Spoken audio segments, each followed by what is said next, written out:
Ako si Jeff, 34 years old, pangalawang anak sa 5 magkakapatid. At kung tatanungin mo ang pamilya ko kung sino ako yung walang narating. Ako yung laging huli sa balita. Yung hindi maipagmalaki. Yung pangalan na binabanggit lang kapag kailangan ng kumpara. Ayan si Jeff, tahimik lang. Okay lang yan, hindi naman lahat magiging successful. May silbi ka naman siguro, kahit paano. Yan ang kinalakihan ko. Sa pamilyang Pinoy, may role ka agad. May bida, may paborito, at may palaging talo. At ako yon. Sa bawat reunion, parang audition ng kahihiyan. May mic ang mga tita. May scorecard ang mga tito.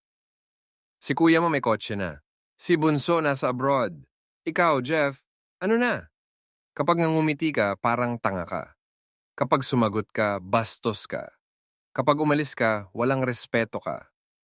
Kaya tumahimik na lang ako. Hindi nila alam na habang minamaliit nila ako, gabi-gabi akong gising. Hindi nila alam na habang pinagtatawanan nila ang tahimik kong buhay, may tinatayo na pala akong negosyo. Hindi ako nag-post. Hindi ako nag-flex. Wala akong pang-story sa Instagram. Simple lang ako kasi may plano ako. Pero sa mata nila, plano ko lang ay mabigo. Hanggang dumating ang araw na hindi ko na pwedeng iwasan, family reunion. Birthday ng tatay ko. Buong angkan nandoon. Buong hukuman. Pagpasok ko palang, sinalubong na agad ako ng tita ko. Ay, andyan na pala si Jeff. Akala ko busy ka sa wala. Tawanan. Umupo ako, tahimik. Lumapit ang tito ko, may hawak na beer. Alam mo, Jeff, hindi kita minamaliit ha. Pause.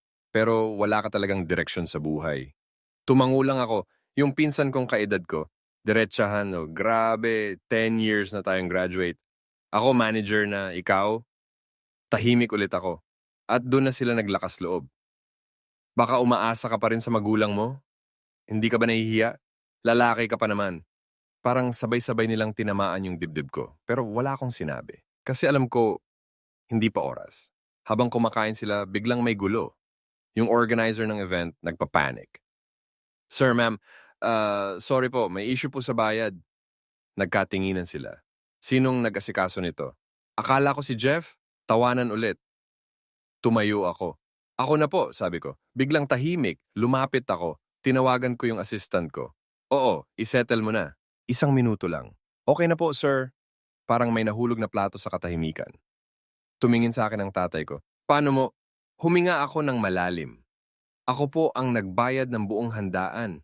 Walang nagsalita. Hindi pa tapos. May dumating na sasakyan sa labas. Itim. Malinis. May driver. Sir Jeff, ready na po tayo. Lumingon silang lahat. May meeting lang po ako mamaya. Sabi ko, board meeting. Anong kumpanya? Tanong ng tito ko. Pilit ang tawa. Ngumiti ako. Hindi mayabang, hindi galit. Sa akin, parang binuhusan ng malamig na tubig ang buong pamilya. Yung tita kong kanina lang ang tapang, biglang malumanay. Hindi namin alam. Tumango lang ako. Hindi ko rin po kasi sinabi. Tahimik. Mabigat. Bago ako umalis, lumapit ako sa mesa. Alam nyo, sabi ko, kalmado. Hindi po ako tumahimik dahil wala akong ginagawa. Tumahimik po ako kasi may binubuo ako. Nagmano ako. Umalis ako ng diretsyo. Sa likod ko, walang palakpak, walang sorry. Pero may isang bagay na mas malakas. Yung katahimikan ng mga taong mali ang hinusgahan. Kaya ngayon, tinatanong ko kayo.